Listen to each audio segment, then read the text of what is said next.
Hi, everybody. I'm Todd Robinson, and I am hosting this, being the first of what we're calling the Quarantine Book Club, where I'm going to be talking to an author about a crime fiction novel that either influenced them or that they're just a huge fan of. And tonight we're going to be kicking off this series with Rob Hart. He is the author of the Ash McKenna series and The Warehouse, a novel that Stephen King referred to as, what was it, Rob? Big Brother meets Big Business, and an engrossing read that will make you forget all about your favorite streaming service. Well, that's a pretty good thing to say.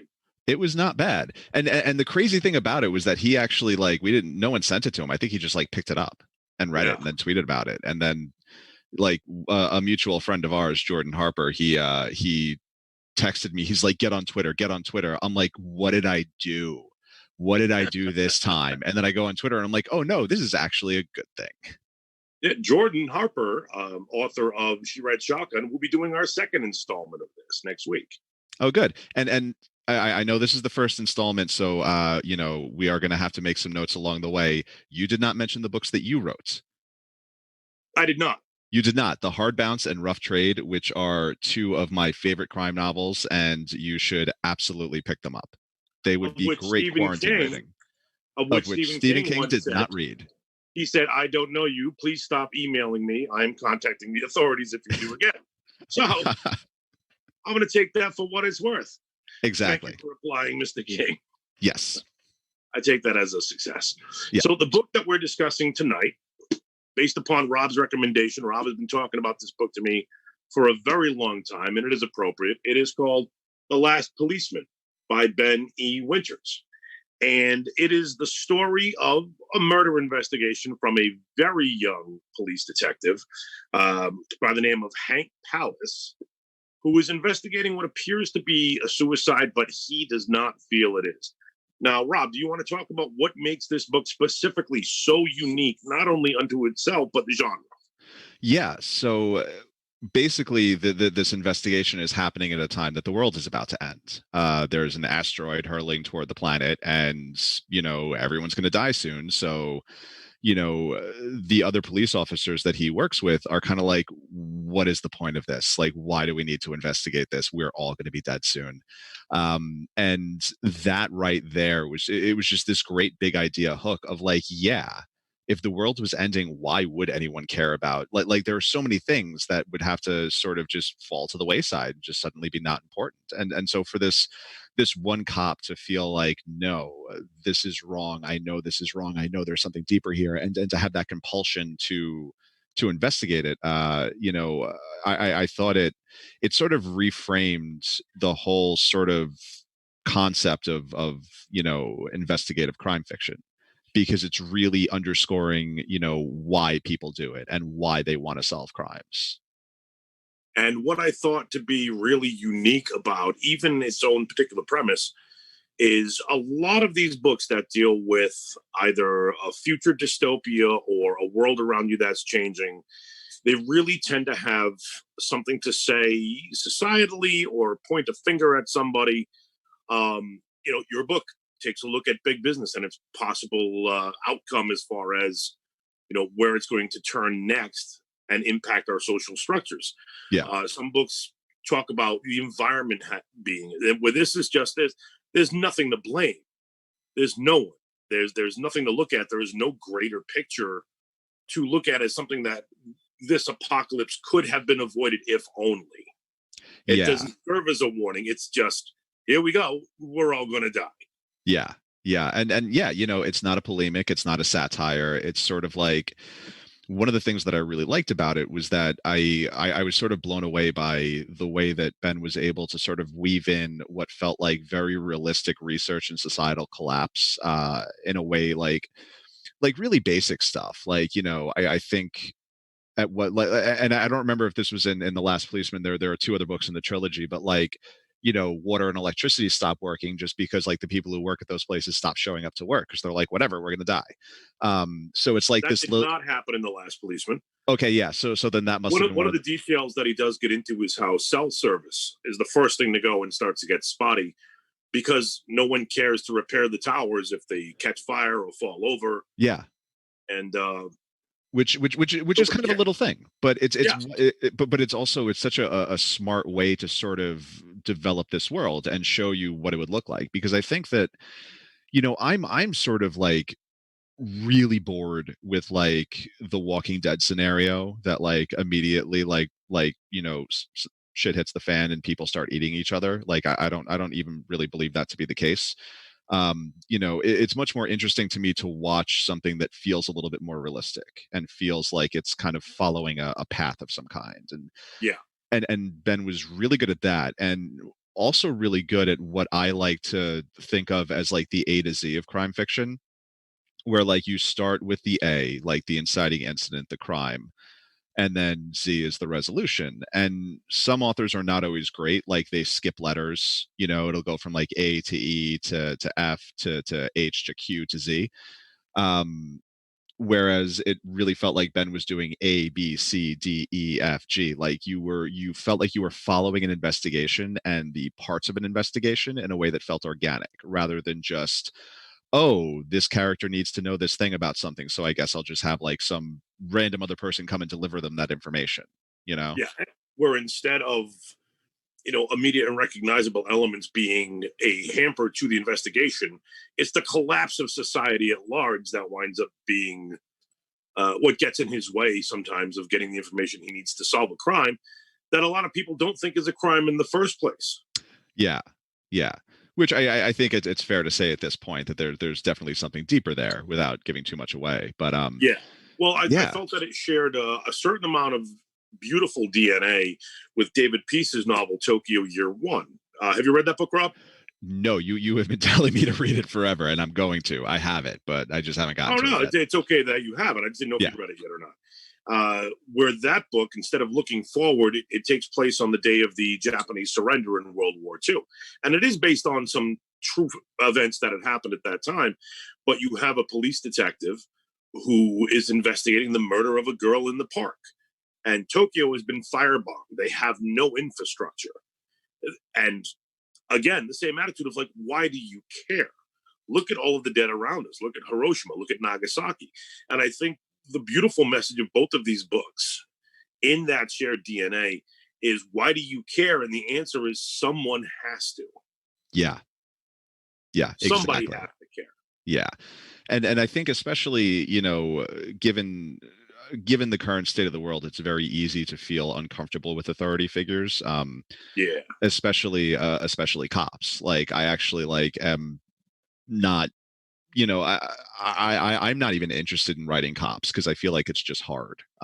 Because you're dealing with like some really hot button issues. But you know, I think that what Ben did was he found the sort of things about, telling a story through the eyes of a cop that, is a little bit more noble and a little bit more thoughtful than especially some of the stuff we're barraged with lately.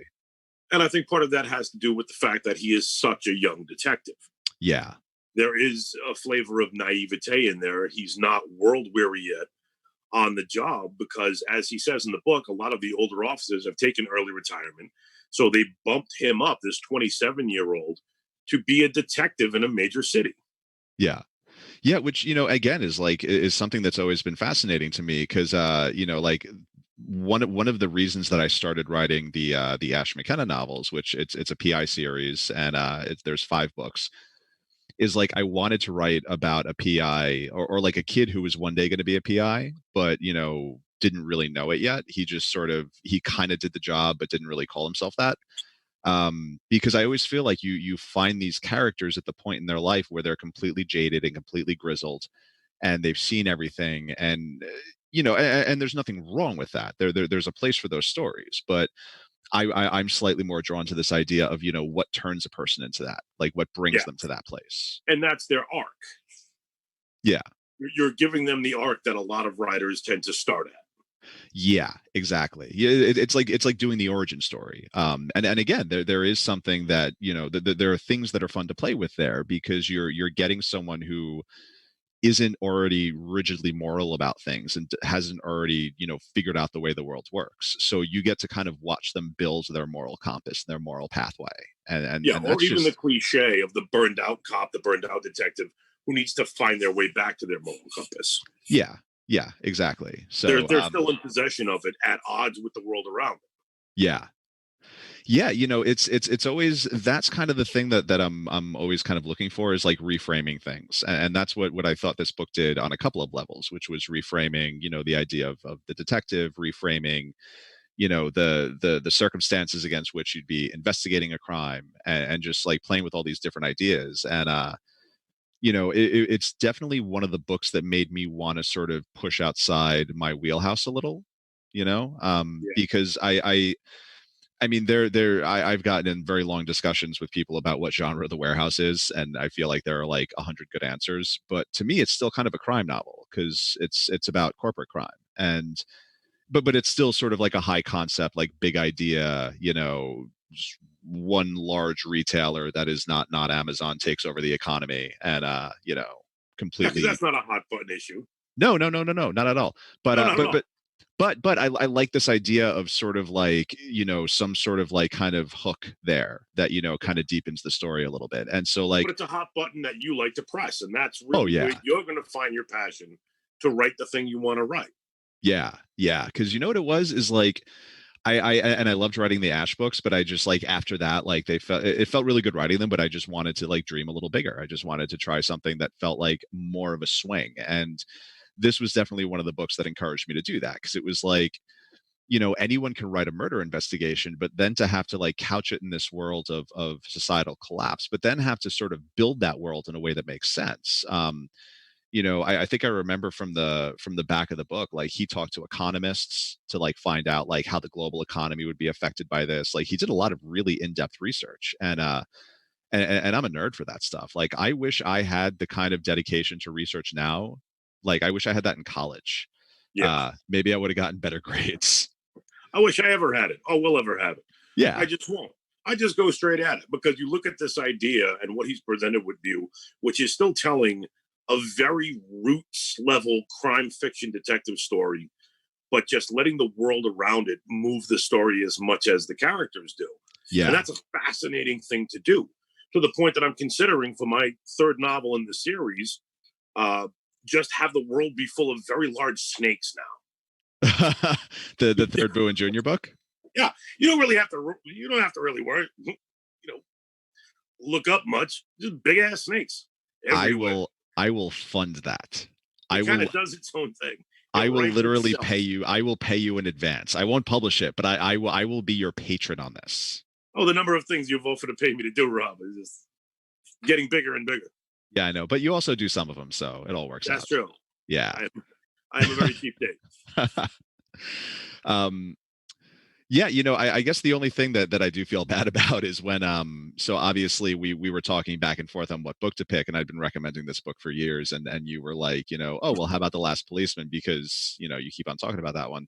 And then you started reading it and you were like, this was good timing for this. This was a good pick. Yeah, it's either the best timing or the worst timing, depending on who you are as a reader, to be reading a book about an ongoing apocalypse heading your way Yeah. while Yeah. we're all locked in our houses from a horrible, horrible disease. Yeah. Which, in fairness, I mean, at least this one will have an end point. Whereas, unless, I Yes. mean, I was thinking about this today. I mean, Trump did once threaten to nuke a hurricane. Yeah. How long Yeah, until he threatens to nuke the virus? I'm pretty sure it's already come up in theory. I bet I he's haven't been floated it. exposed to that meeting yet. Yeah. But that one, like, and that's why I was so fascinated to read the second two books in the series, because it's like this has to end with the world ending, or Yeah. maybe it doesn't. I don't know. But I remember being so excited to get the third book because I was like, I just need to know what happens. Yeah. And I really feel Yeah. like That's he a stuck great the thing to landing. build upon. Yeah, because it's like how do you write a happy ending? You know, or not, like, because not that all crime novels need to have happy endings, not that they all do, but like, well, just how do you write that ending? How do you write that ending when your end point is the destruction of the human race? you I don't know know. I haven't. I'll let you know when I get there. yeah. um The I thought, interesting thing about reading this book now, though, was my confused mindset over which apocalypse world I was in, because they yeah. wound up blending into one. And I remember reading scenes in this book and thinking, my God, what are all these people doing out and hanging out together? I'm like, oh, wait, no, they don't have the coronavirus. They have an asteroid hurtling towards them. Right. A And slightly different thing putting to the be worried ground about. rules of what we're now living through into the world that he built, because it was to its credit so seamlessly a very realistically felt lived in world. Yeah. And again, which is something that I really admired about the book when I read it. And I know you've got a humongous stack of books to get through, and especially now for this. But I would say, it's definitely worth checking out the other two. I thought they were both really, really good, and they also, and you feel it, you feel that collapse continue, but not like, again, not to a really ridiculous degree, to a degree that sort of makes sense. And so, Yeah. as a trilogy, I just think it works really, really well. Like that's something that, like, even talking about it, I don't really reread a lot of books because I've got, I mean, I've got a giant pile over there that I'm trying to pick through. But like it makes me want to revisit the whole trilogy. Outstanding. And I think that's as good a point as any to end this conversation about, again, Benny Winters, The Last Policeman. You really should check it out. There will be links available to not only this book, but to Rob's novels and my own. If anywhere in this conversation you've decided that we're two people you want to read, Yeah. I don't know why you would, but hey, stranger things have happened. Yeah. Well, So, this was fun. Yeah, thank you very much to Rob Hart for doing this with us this evening. And I'll see you sooner than later with our next installment featuring author Jordan Harper. Thank you and good night. And wash your hands. Oh, yeah. Wash all of you dirty